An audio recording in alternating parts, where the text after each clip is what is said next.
Então, eu vou começar aqui falando com vocês, particularmente, sobre a minha área a minha área de atuação dentro do IAL, que a minha formação é em ciências sociais e eu depois, logo em seguida, eu fui para a educação, na área de educação, e posteriormente, depois de eu dar aula 20 anos numa outra faculdade, que trabalha também com arquitetura e urbanismo, eu fui cada vez mais me aproximando da discussão em arquitetura e urbanismo, até que eu cheguei a fazer doutorado nessa área, lá na FAO USP, em São Paulo. Então, a minha trajetória sempre foi muito próxima a uma relação entre imagem, particularmente imagem fotográfica, tá?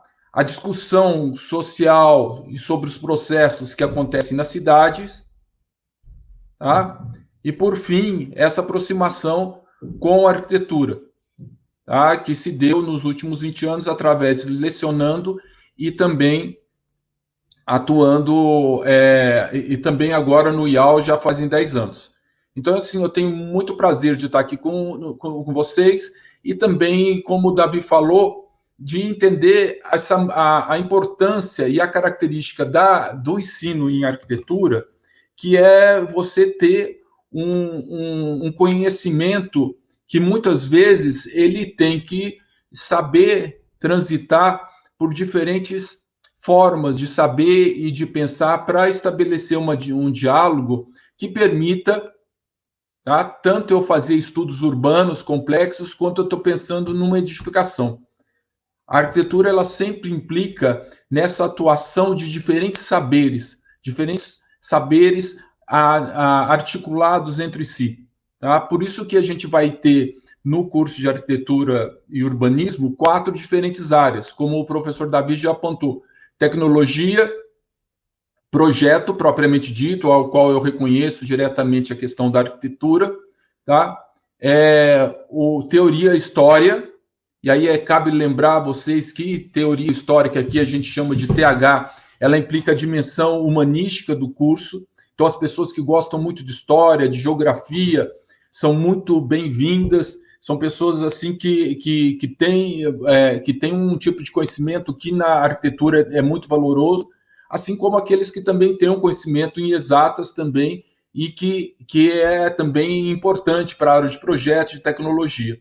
E, por fim, a última área, que é a área que aqui eu represento, que é de representação e linguagem. A área de representação e linguagem é justamente aquela que ela dialoga diretamente com a produção artística moderna, contemporânea, e, ao mesmo tempo, com o pensamento arquitetônico moderno contemporâneo, enquanto modos de se pensar e de realizar através da concepção da forma, através do desenho, essas questões, certo? Então, agora eu vou começar aqui a projeção do slide, tá bem? Então, aqui a gente vai apresentar a vocês, e aí eu gostaria de começar por um dos elementos que está muito na preocupação de vocês. Qual elemento esse? A questão do desenhar, tá? Então, eu trago aqui uma fala pequenininha, tá? Desenhar como ato interpretativo, como um produto da percepção, como análise, como criação da mente humana. Ou seja, o que é o ato de desenhar, tá? Essa questão foi trazida ao professor Davi no final da fala dele, e aí entra uma questão fundamental. O ato de desenhar, antes de mais nada, é uma forma de dizer, é uma forma de pensar através do ato de definir um traço, de fazer uma achura. Então, o ato de desenhar ele está sempre implícito uma particularidade daquele que desenha, tá? Então eu trouxe, por exemplo, ó, essa imagem aqui muito simplesinha, tá? Que você vê o quê? Você vê uma janela, tá? Provavelmente da casa, daquele que desenhou, a luz amarela entrando. Você vê que isso é feito com pouquíssimos traços. Praticamente a cor é só do amarelo. Mas percebe como tem uma simplicidade na forma de perceber esse desenho? Então, do mesmo modo que vocês vão ver esse desenho, vocês vão ver outros desenhos bem mais diferentes, saturados, cheios de informações, tá, do que esse. Então, cada um que desenha, ele tem a sua forma de desenho. Então, o que eu estou querendo dizer é o seguinte: aquele que não tem domínio de desenho e vai entrar na relação com desenho pela primeira vez no curso de arquitetura e urbanismo, tá? Primeiro que vai ter ótimos professores que vão trabalhar com vocês no sentido de construção do hábito de desenhar e da habilidade de desenhar. E segundo, que essa habilidade vai ser constantemente respeitada a particularidade de cada um. Então é importante destacar isso, essa preocupação no respeito aos processos, no respeito às formas de dizer e de expressar a partir do traço, juntamente com o aprendizado e habilidade do desenho, que é o que o professor falou, o Davi falou, a respeito do conteúdo. Tá? Eu posso ter, às vezes, um traço que ele é mais rebuscado, eu posso ter um traço mais simples, eu posso ter um traço mais assim iniciante, mas ao mesmo tempo a ideia, a concepção é clara e forte, tá? Então isso varia muito e é alguma coisa que vocês vão adquirindo ao longo do tempo. E a importância disso não é propriamente pelo desenho ser belo ou não. Presta atenção no que eu vou falar agora, mesmo que isso seja meio enigmático. Desenhar é uma forma de pensamento, é uma forma de tradução das tuas ideias para o papel. É uma forma de tradução daquilo que você observa para o papel. E essa observação, à medida que ela fica mais atenta, o desenho também vai se transformando. E é legal perceber essa transformação do desenho, porque a minha vista, o meu entendimento das coisas e do mundo, ele vai estar se tornando mais refinado. Tá? Então eu educo minha forma de ver, tanto quanto eu faço no desenho. Então aqui eu vou mostrar algumas coisas. Aqui, por exemplo, você vai ter simplesmente os gestos de desenho, um colega desenhando o outro, tá? Treinando, você vê que aqui o traço é totalmente diferente. Você vê que aqui embaixo você tem um desenho bem mais rebuscado, em que um monte de traços vão se cruzando para eu tentar dar conta de um determinado espaço arquitetônico. E ambos os desenhos aqui são o que a gente chama de cadernos, cadernos de viagem. Ou seja, é aquele caderninho que eu tenho só para desenhar, que às vezes, enquanto uma habilidade, ele começa quando a gente faz um diário, por exemplo, íntimo, pessoal nosso, e a gente gosta de desenhar nas bordas. Tá? Quando às vezes eu ocupo uma página inteira com um desenho mais amplo. Então, como que esse gosto meu pelo desenho, ele pode surgir das diferentes formas. E aqui é justamente um exemplo de cadernos de viagem que é feito como parte do curso. Tá? E aí você está percebendo que são habilidades distintas. Aqui eu tenho um outro exemplo de caderno de viagem. Ó. Você percebe que a forma de expressar, dele mostrar o determinado objeto, como nessa imagem aqui do alto, ou esse aqui que eu pego o espaço, é diferente daquele desenho anterior. E as formas de dizer e a habilidade de cada um varia, mas a ideia, o sentido de observação está bem colocado aqui. Aqui um outro que já entra com cor. Tá?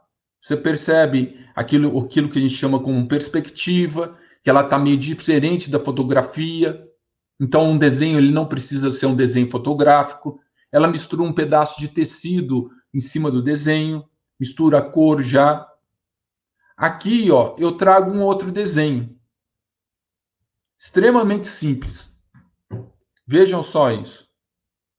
É praticamente duas linhas e um retângulo elevado. O que é isso aí? Isso é um desenho de um prédio bastante famoso do arquiteto paulista que chama Paulo Mendes Rocha, que é o edifício do MUB. É um edifício que a gente visita nas viagens didáticas quando nós vamos para São Paulo. Esse elemento que está suspenso, esse retângulo que está suspenso, é uma grande viga que atravessa de fora a fora o edifício. Vou mostrar isso melhor para vocês. Veja isso aqui. Aqui é um outro desenho tratando do mesmo projeto. Então, percebe, aqui eu tenho pouquíssimas linhas que traduzem a ideia do edifício. Agora, na hora que eu venho para cá, eu tenho um outro tipo de desenho que está elaborando e pensando a relação com o espaço de outra forma. E a grande viga que eu falei para você é justamente essa estrutura enorme, ó, que vai de uma ponta a outra do edifício. E aqui eu tenho um outro tipo de desenho.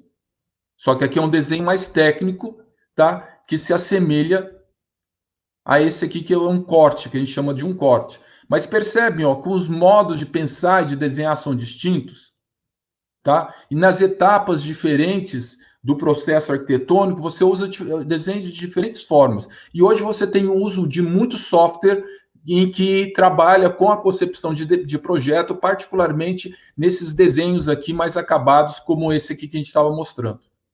Como esse aqui, são desenhos executivos, que já é para pensar o projeto arquitetônico, tá? Então, aqui eu trago mais alguns exemplos, só que aqui nesse desenho em particular, ó, ele é todinho feito a caneta Bic e da cidade. Então a gente sai da escala do edifício que a gente estava dentro, tá? Para ir para fora, para a cidade. Então, a forma de desenhar também é um modo de pensar o espaço, tá? O espaço urbano, tá? Aqui eu tenho um novo caderno de viagem e a gente volta para o edifício. E veja só, nesse caderno tem pedaços de papel, parece um diário pessoal e íntimo. É legal a gente cultivar esse hábito da gente escrever, desenhar junto numa folha, tá? Isso é já um ato de desenhar, de pensar a página, tá? Aqui um outro desenho, olha só a quantidade de linhas que tem para pensar a questão da cidade, do urbano. Ok? E percebe que o jeito de fazer é muito diferente. Às vezes, essas pessoas que estão aqui apresentadas, considerando que nos últimos 4 ou 5 anos a gente não tem mais prova de proficiência, eles foram formados dentro do IAL. Tá? Essa habilidade foi desenvolvida dentro do IAL. Tá? Seguindo aqui. Aqui passa em diante numa área que diretamente está ligada à disciplina que eu chamo de linguagens visuais com a qual eu trabalho. Então, eu estou trazendo aqui a fotografia, como no desenho anterior, eu estou pensando o urbano a partir do traço. Aqui eu estou pensando o desenho a partir da imagem fotográfica. O desenho não, desculpa, a cidade.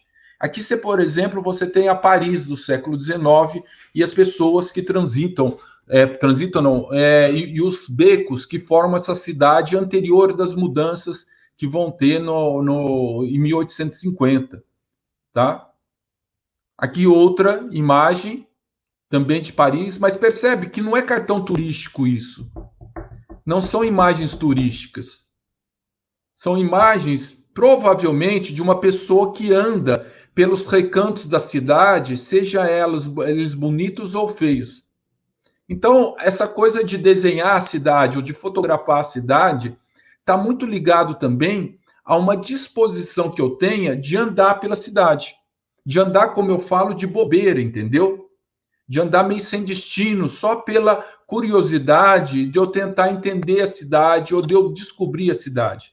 Então, isso é uma coisa muito bem-vinda para quem, por exemplo, pensa em fazer arquitetura. Eu gosto muito de andar pela cidade. Tá? Aí não sei por quê, shopping fica tudo meio apertado, dentro, eu gosto do fora. Eu quero conhecer o fora. Isso é um aspecto muito legal, porque mostra um interesse de você entender como a cidade se transforma, como que as pessoas vivem, ok? Então aqui eu estou trazendo uma série de imagens. Aqui eu já trago um outro fotógrafo que se chama Rodichenko. E veja só, ele está buscando sempre pensar o jeito que ele vê as coisas. Então ele fotografa de baixo para cima, de cima para baixo, e percebe o seguinte: sempre está presente algum elemento arquitetônico, como essa sombra quadriculada projetada na mulher sentada, como essa escada, que é uma escada que sobe pela fachada do edifício, sempre tem algum elemento que me fala do lugar onde ele está, tá? E ao mesmo tempo uma forma de ver inusitada, certo? Aqui a gente volta um pouco para o desenho, é uma outra fotografia, em que ele está observando esse pôr do sol e o jeito que o sol se põe entre essas pilastras, entre esse plostis, num prédio muito famoso que tem aqui no Brasil, que é o prédio do MEC, que é um prédio importantíssimo para a vinda da arquitetura moderna no Brasil, tá? Aqui, novamente, já uma fotografia de arquitetura no sentido mais, vamos dizer assim, convencional, que nós estamos acostumados a ver. Então, aqui eu tenho uma fotografia de fachada, bem frontal, e justamente de um período onde eu tenho a arquitetura do Niemeyer, tá? Ganhando força e presença no cenário nacional e internacional. Tá bem? Então, esse detalhe aqui ó, mostra a imagem bem de frente e mostra, veja só, os vários elementos e materiais que estão sendo usados. Ó. O que a gente chama de brise, o que a gente chama de cobogó, o tipo de pilastra. Tá? Então, aqui a fotografia ela serve para eu pensar a arquitetura. Tá? Novamente, algumas coisas desse fotógrafo que chama Marcel Galterreau sobre as obras do Niemeyer aqui, tá bem? Seguindo, essa outra imagem que é bem curiosa e estranha, porque veja só, ele fotografa um prédio de cima para baixo, mas é esquisito o jeito que esse prédio se apresenta. Nem parece que é um prédio, parece que é uma forma no espaço em negro ao redor. Veja que forma curiosa, e às vezes é um prédio muito comum, mas em função do jeito que ele fotografou, faz ele aparecer algo meio abstrato, como se fosse uma geometria num lugar todo negro, ou poderia ser num céu todo azul, tá? Ou num céu todo nublado, tá? Ok?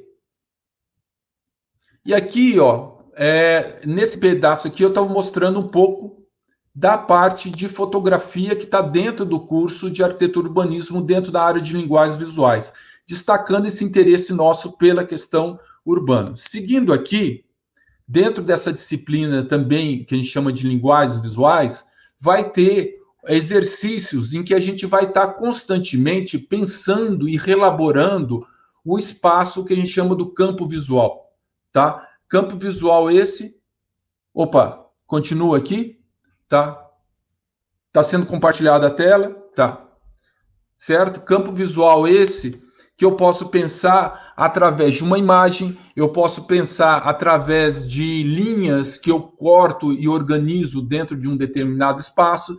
E aqui no caso, a gente tem um cartaz, ou melhor, uma página de uma revista de um artista bastante famoso que chama Joseph Beuys e que a gente está fazendo um exercício de cortar, de estilhaçar totalmente esses xerox de uma página de revista e pensar diferentes ordens do texto, do título, tá? Da imagem, ou seja, a gente reelaborando aquele elemento visual e pensando outras ordens para ele. Essa questão de como eu ordeno os elementos dentro desse espaço do papel, ela é muito importante, tá? Então eu posso começar a desenvolver esse raciocínio de organização dos elementos dentro do espaço do campo visual, tá? Isso aí são questões que vão ser trabalhadas nas áreas de linguagem, nas áreas de desenho, na área de linguagem visual, que é uma outra disciplina.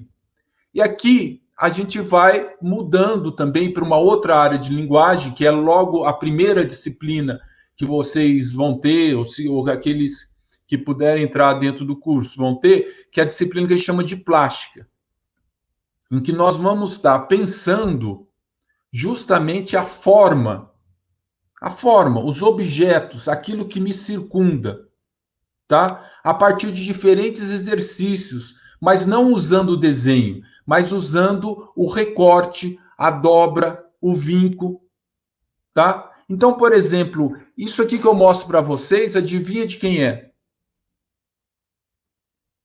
Isso aqui é um violão feito pelo Picasso.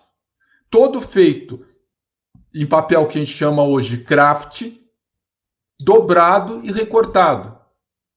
Veja como ele parece um violão que está mais adiante, outro mais recuado, como que tem, parece que o dentro e fora juntos. Olha que interessante isso. Aqui o outro violão feito também pelo Picasso. Veja que ele usa materiais descartáveis, entende? É muito diferente daquilo que eu estou acostumado a ver do Picasso. Mas veja que aqui tem um pensamento, que a gente chamaria um pensamento plástico, um pensamento a partir dos materiais, um pensamento pela forma violão, que faz parte do entendimento da arquitetura. E aqui eu trago alguns exercícios. Aqui eu tenho uma outra obra de um cara que chamou Teiza, tá? Que é um escultor espanhol. E aqui eu apresento uma série de exercícios que é realizados nessa disciplina de plástica, em que eu exploro a dobradura. Isso aqui é todos trabalhos de alunos do primeiro ano, tá? O que eu estou começando a pensar aqui? Eu estou pensando a forma, estou pensando como eu crio, a partir de um cubo, outras infinitas formas, tá? Estou pensando como eu dobro, como eu encaixo, como eu colo, como eu monto.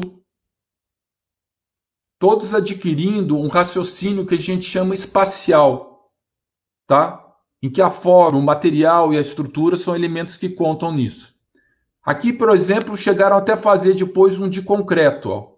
O da esquerda de gesso e o de baixo de madeira, tá? Aqui de aço, exercícios que partiram da ideia do Picasso e foram se desdobrando os exercícios em papelão que originou o exercício dessa disciplina em que eu estou pensando o espaço através do volume. Aqui, ó, as aulas de plástica, como elas são feitas, novamente aqui. E aqui, para vocês terem uma ideia um pouco do ateliê que a gente trabalha. Olha só o tamanho da sala, olha só esse mezanino no alto, onde os alunos podem ficar, observar os trabalhos ou montar trabalhos lá em cima. Então, aqui você tem uma ideia de uma concepção de sala de aula completamente diferente. Por isso que a gente não chama de sala de aula, a gente chama de ateliê. De forma que a gente pode constantemente recombinar ela conforme a disciplina ou conforme que esteja discutindo a disciplina. Porque faz parte do arquiteto saber ordenar o espaço, tá? Aqui alguns trabalhos feitos pelos alunos, todinhos em madeira, da onde? Do que? Daquele exercício, daquele edifício que a gente tinha visto anteriormente, ó, que é um MUB. Só que aqui são releituras feitas em madeira, como se fosse um jogo de montar para criança, tá? Aqui, ó, eu trago uma coisa muito curiosa e que dá origem, ó, a uma disciplina nossa que chama LAC, que é Linguagem da Arquitetura e da Cidade, que através da concepção da arte contemporânea, você vai pensando as transformações que estão acontecendo na cidade. Então, é uma relação entre arte e cidade. Então, quem gosta de experimentação artística, plástica, essas disciplinas da área de linguagem são muito legais. E essa LAC, em particular, ela é extremamente inventiva. Então, o que parece um amontoado aqui de caixotes, na verdade, é uma releitura de um espaço doméstico que as pessoas têm em casa. Só que aí eu vou organizando isso e vou pensando como que isso ressignifica o próprio ato de morar. E na hora que você olha isso, isso tem origem em trabalhos parecidos como é aquele ali anterior, tá? Ok? Em que eu tenho uma série de elementos compactados num sólido de concreto. Isso aqui são trabalhos artísticos que estão pensando justamente essa sucata, grande quantidade de coisas que a gente agrupa, só que ressignificando ela. Qual é a origem desses trabalhos? É de um artista que se chama Gordon Matta Clark, que ele faz, por exemplo, esse ato de cortar a casa. Ó. Olha que coisa curiosa, ele corta uma casa ao meio. E com isso ele vai estar discutindo a cidade, porque essas casas eram casas abandonadas, nas periferias das cidades dos Estados Unidos, ele discute isso.